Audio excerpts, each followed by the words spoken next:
রাজধানীর পুরান ঢাকার মিটফোর্ড এলাকায় ভাঙাড়ি ব্যবসায়ী লালচাঁদ ওরফে সোহাগকে নৃশংসভাবে হত্যার ঘটনায় দেশজুড়ে ক্ষোভ, বিক্ষোভ ও নিন্দার ঝড় বইছে। স্থানীয়দের অভিযোগ, ঢাকা ৭ আসন থেকে বিএনপির এমপি মনোনয়নের প্রত্যাশী ইসহাক সরকারের চাঁদ আর লোভের বলি হয়েছেন এই সোহাগ। আওয়ামী লীগ সরকারের পতনের পর ওই এলাকা থেকে প্রতি মাসে ৬ লাখ টাকা করে চাঁদা তুলতেন তিনি। সম্প্রতি চাঁদার পরিমাণ দ্বিগুণ নির্ধারণ করে মহিনকে দায়িত্ব দেওয়া হয়। বিষয়টি সোহাগ জানার পর ইসহাক গ্রুপের হাত থেকে বাঁচতে লালবাগের আরেক বিএনপি নেতা হামিদুর রহমান হামিদের গ্রুপে সম্পৃক্ত হতে চেষ্টা চালান সোহাগ।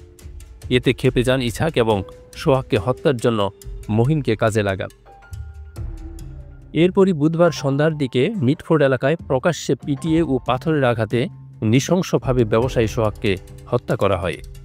সিসিটিভি ফুটেজে দেখা যায়, সোহাগকে হত্যার পর তার লাশের উপর চলতে থাকে ভয়াবহ আদিম নৃশংসতা। মৃত্যু নিশ্চিত হওয়ার পরও রক্তাক্ত নিথর দেহটি রাস্তার মাঝখানে ফেলে লাশের উপর দাঁড়িয়ে উন্মত্ত উল্লাস করতে থাকে খুনিরা। ভারী পাথর তুলে তার শরীর ও নাকে মুখে আঘাত করতে থাকে। তার শরীর থেকে একটি ছোট প্যান্ট ছাড়া সব খুলে নেওয়া হয়। ওই সময় আশেপাশে শত শত লোক দাঁড়িয়ে থাকলেও ভয়ে কেউ এগিয়ে যাননি। এদিকে এ হত্যাকাণ্ডের ঘটনায় জড়িতদের মধ্যে এখন পর্যন্ত ৪ জনকে গ্রেপ্তার করেছে আইনশৃঙ্খলা বাহিনী। বিষয়টি নজরে আসার পর বিএনপির পক্ষ থেকে তাৎক্ষণিকভাবে দলের জড়িতদের বিরুদ্ধে ব্যবস্থা নেওয়া হয়।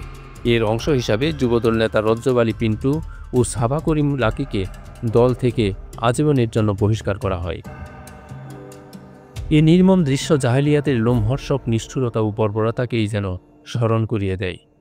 পাশবিক এই হত্যার ঘটনায় মানুষ বাকরুদ্ধ হয়ে পড়েছে। এভাবে পাশবিক কায়দায় মানুষ হত্যা সভ্য সমাজে বিরল।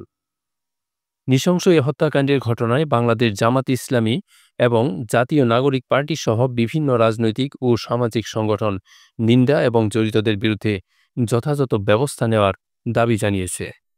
এছাড়া হত্যার প্রতিবাদে ঢাকা, জগন্নাথ ও রাজশাহী বিশ্ববিদ্যালয় সহ পুরান ঢাকার বিভিন্ন এলাকায় বিক্ষোভ করেন শিক্ষার্থী, ব্যবসায়ী এবং এলাকাবাসী সহ সর্বস্তরের জনতা।